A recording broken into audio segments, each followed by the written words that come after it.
Aku ya gumun karo si Bagong kowe. Abang sing aku ki ya mbok kene ya tetep kenal karo jeneng bapak kowe mah akrab kok mah pasrah Petro. Iya wis. Ayo to, Mbah. Yo kabeh iki tak akrabi.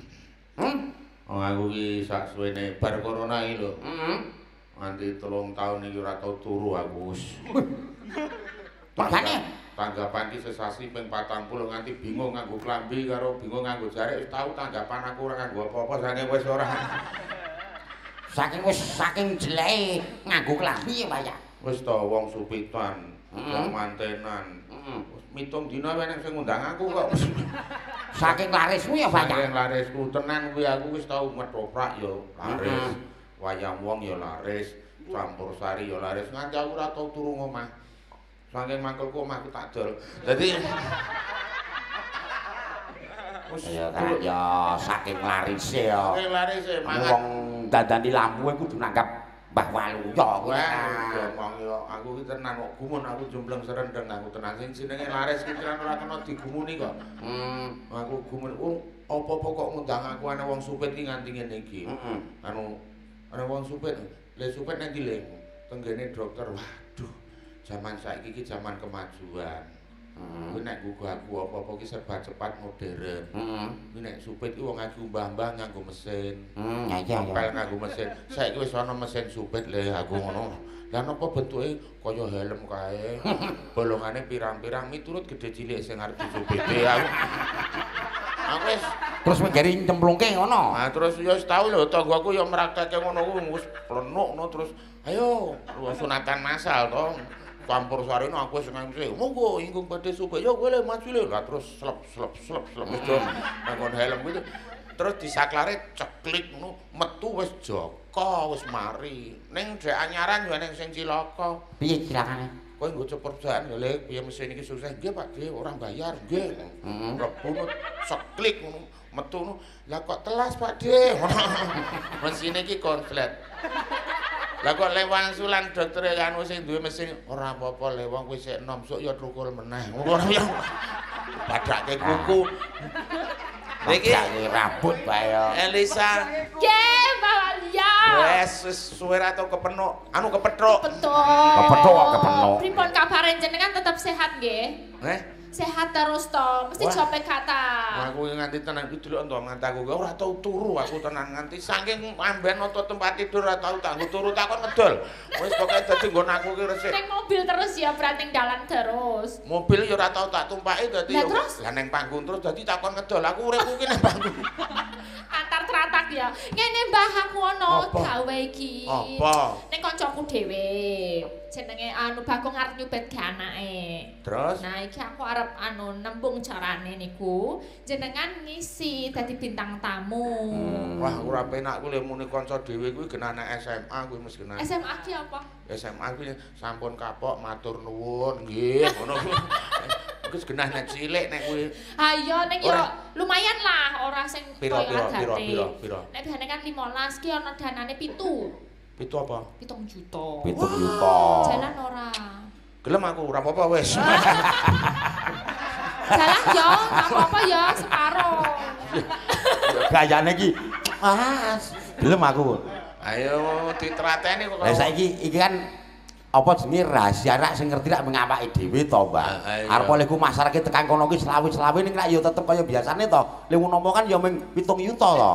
Terane kowe ora kapok-kapok dadi tang. Tukang cakrut terus. Tukang cakrut. Ayo ngono kuwi kok. Ora apa-apa sing penting ki sakti narik kabeh mau sing sesuai karo fungsine. Nah, aku ya wong ya kon MC iso kon metoprak iso wayang Nah wong niku iso. lho, anake niku ngefan banget kalih Mbah Waluya.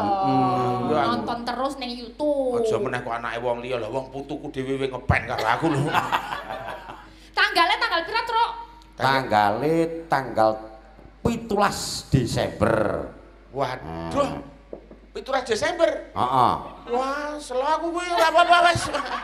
Lah ya selo wong sing ngerti jadwalmu aku kok. Iya. Selo ya, Mbah. Nah, kuwi acarane supitan. Supitan anake ya isih sedulurku dhewe. Kok karo kancane sinden-sinden ngetren. Karo iki. Heeh, lek nyanyi. Elisa karo Mbak Siti kuwi. Isih nom-nom sindene ya. Ya. Mbah. Cara pelemen urung buntel pelok. Apa maksudnya kok urung buntel pelok? Iki urung tuwa isih nak dilotes nek buntel pelok kan nunggu mateng. Ya iya. Dadi ngaten DP mboten. Wah, lah ya cetha kaya ngono kuwi wajib dan Ya, harus kok transfer ya? profesional. Transfer ya, Mbak. Transfer. Aku ra ndek rekening, emang rekening listrik iki aku. Ya wes gampang lah Wis DP-ne. gampang. Sementing disanggupi ya, Mbah ya. Wis tak sanggupi pokoke Desember tanggal 17. 17. Ya jam setengah 8 bengi. Setengah 8 bengi. Oh iya, selo padha wis. Pokoke aku rong dina rong bengi selo. Ya. Ya wis. Iki dijagake lho pamflet wis disebar lho ning ngene iki. Siap aku. Ora kena batalke lho. Alah, apapun yang terjadi ngono lho ya profesional ya, Mbah. Ya wis pokoke aku manut tanggal 17. Wis. Lase ya, Mbah. Ya wis. Nuwun. Dalu kula nuwun, Mas Petro. Nggih, Mbak Purwanti. Wah, Rada rene. Mas Petro. Nggih. Jajar Mas Petro. Ya, Pripun nggih. Mas Petro kabare? wah ya wis ngene iki Mbak karang ya apa-apa iki nek wis mulai gayeng. Lah iya to. Oh ya wis nganti lembagi wektu kangelan. Iki aku suwan rene arep ketemu karo Mbak Purwati. Walah le goleki wektu ya kangelan dasare Mbak Purwati ya sibuke ora jamak. Ya alhamdulillah. Kangsen kula karo Lisa iki tekan kene, Mbak. Lah nggih. Disyukuri wae Mas Petro awake dhewe sebagai seniman kuwi saiki wis diwenangke, wis dibebaske anggone pentas meneh. Ah iya. Iya. Lisa. Iya. Ayo iki lho nemoni Mbak Purwati iki lho.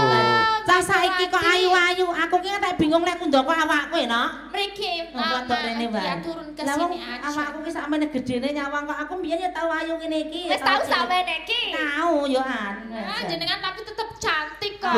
Nggih. Idolane Cek, Bu. fans niku kata. Bu Purwati, Dalem, jenengan tahu sakmono kuwi? aku ki mbiyen tau sakmene iki tau ayu ya, Mas. Saiki kula takon iki Takon rahasiane. Heeh. Sa dirungokke penting iki. iki.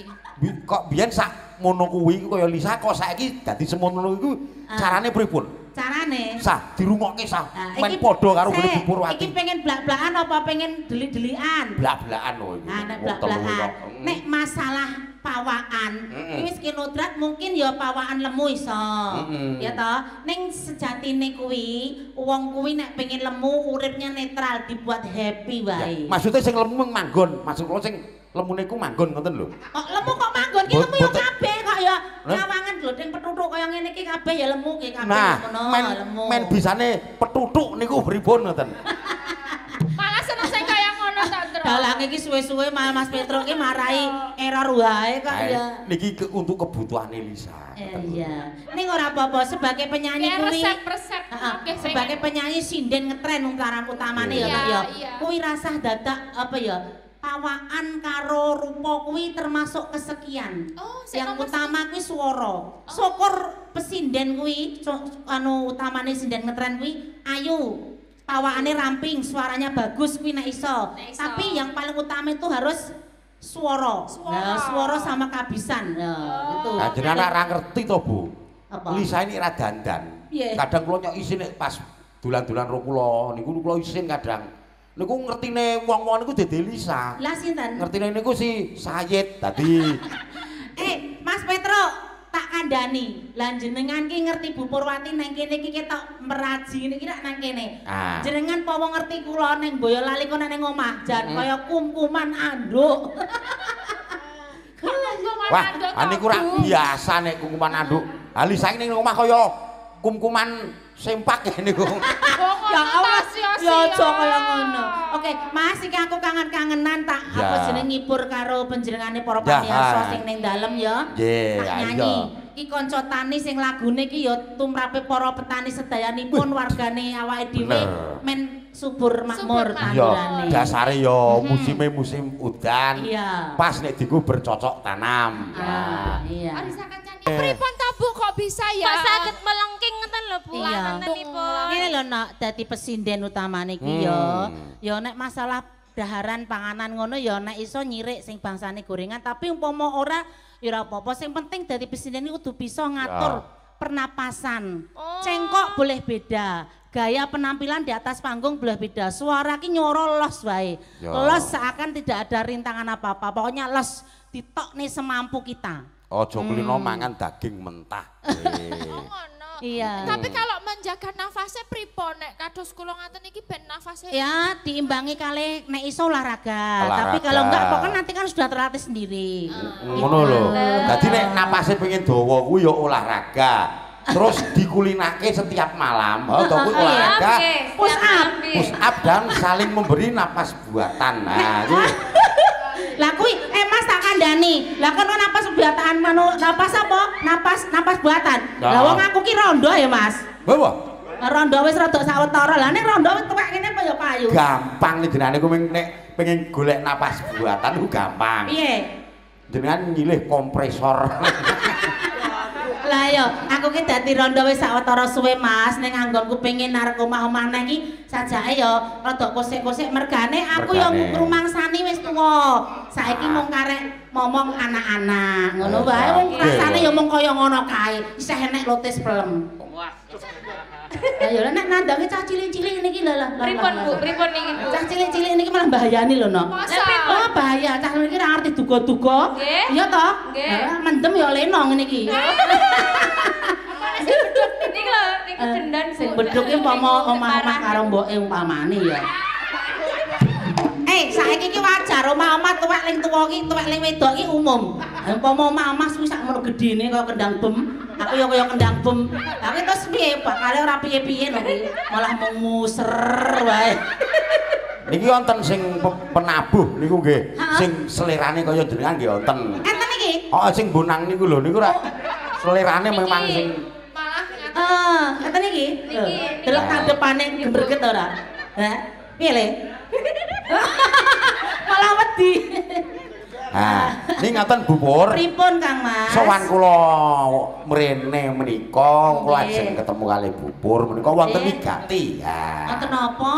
Ayo menika ben lisake mawon ingkang napa? Matur. Ayo niki kula terus ajeng wonten gawe kalih kanca kula sama-sama sinden ngetren. Lah Mbak Siti niku kan kagungan putra. Jenenge Wijang. Wijang niku ngefan banget kalih Bu Pur. Wijang niku sing mekeng niku lho, sing mekeng niku lho. Oh, sing niki lho Bu. Bagus semeni cae. Nah, ana mosok orang tetak le ndiloki le. Terus priye, Nak? Nah, niku ajeng disupetke. Terus ajeng wonten acara nggih campur sarinan ngaten niku lho, Bu. Heeh, lah terus karepe. Bintang tamune panjenengan. Mungkin kalih kula Oriza barang mengke sareng sinden ngetren sedanten. Ya nek mboke ngono waton simbok ya nyel aku semboke wae nek waton simbok ki longgar ora enek job liya ngono ya wong jenenge diparingi rezeki ya oke-oke wae. Dilalah. Terus Desa Karangkadempel niku penggemar berat Ibu Purwanti lah mulane iki kepengin nglipur para sutresna budaya masyarakat Karangkadempel niku. Lah terus tanggale pinten niku? 17 Desember. 17 Desember. Dalu. Nggih, kosong boten Bu. Alhamdulillah ketoke sing kosong. Ya rezekine mboke barang no. Iya. Niku tapi danane nggih mepet Bu. Maksudnya nggih kalih kanca seniman ta Bu. Alah tak kandhani ya no.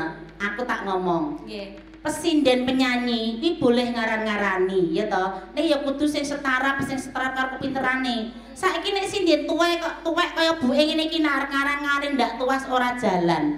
Saiki seniman kuwi sing penting apa dawe apa jawabe. Nek memang jawabe iki nggone kanca nyuwun tulung ya ora usah dadak piye-piye. Ngaten mawon. Sing penting kanggo bensinan ngono wae ora apa-apa mbok iki wis ora apa-apa. Niki ngoten blak-kotang terus terang. Pripun Mas Petro? Boten kok kula ajeng merendahkan nilai harga menika boten. Nggih. Ning niki kula menika wonten dana ngene, Mbak. Heeh. 5 juta. Niku kira-kira mlaku napa boten? Boten Bu. Alah, ya sak mlaku-mlakune ya tetep turah kanggone Bu Purwati iki tetep jalan. Piye-piye iki jalan paribasan to. Ora enek apa-apa nek kuwi memang nggone kanca sedulur ora apa-apa. Wah. Ya kuwi kudu ngono ati anak-anak pesinden kuwi kudu ngono kuwi aja peh laris terus ning ngaten ngene ngaten iki nyuwun sewu nggih nah mereka mangke niku wonten SPJ laporan gitu iki nyuwun sewu lho nggih nah menika rak tanda tanganipun menika mangke 16 yuta gitu malah kuwi lah menika ngaten Bu menika rak menika ingkang lainipun dinggih son dinggih lekting dinggih kembang dinggih luwangan ingkang menawi wonten kok luwangan barang nek kuwi jenenge piye ya Mas nyambut gawe bareng-bareng ki ya kaya ngono ki dadine mangan siji mangan kabeh kok Mas bintang tamune tok akeh mesake yogane mesake liyane jenenge kebersamaan sing diarani EO-ne Genduk Lisa apa event organizer niku ora kok kula ajeng bathi mboten ora korupsi mboten ning terus terang kemawon iki kula blake saking awal nggih wae tanda tanganipun jenengan 16 yuta mangke nampinipun gangsal yuta mergi jenengan ngertos ki Mbak niku kan mengke panggung rejing menika. Iya, Mas. Nggih mengke wonten panyuwunan mercon 6 niku nggih. Mercon kangge napa niku? Niki dinggih metunipun Bu Purwati niku. Wah. Kalih tumbas karpet barang to Bu, mengke kan jenengan kados dek turun gitu udah langsung ada karpet merah. Karpet merah. Masalah bayaran ora usah dembung sing penting padha mlaku apik. Hitung waroto. Nah menika panyuwunan masyarakat Bapak Semar nyuwun benjing ngagem kebaya merah. Ngaten Ibu nggih. Oh, kebaya merah? Nggih, mergi ajeng ngangge bawahan mboten lho. Nggih, ajeng di video mergane niku. Bapak Semar pengen gawe konten ingkang tidak senonoh ngaten. Nggih. Mboten napa-napa Mas Petro, insyaallah kula siap tanggal 17 nggih. 17 Desember. Dalu. Ngaten lho, pun ampun omong sapa-sapa. Nggih. Kita membuat kerjasama yang bagus nggih Bu nggih. Nggih. Siap. Siap pokoknya kula sing dawuh. Nggih, matur sembah nuwun. Nggih.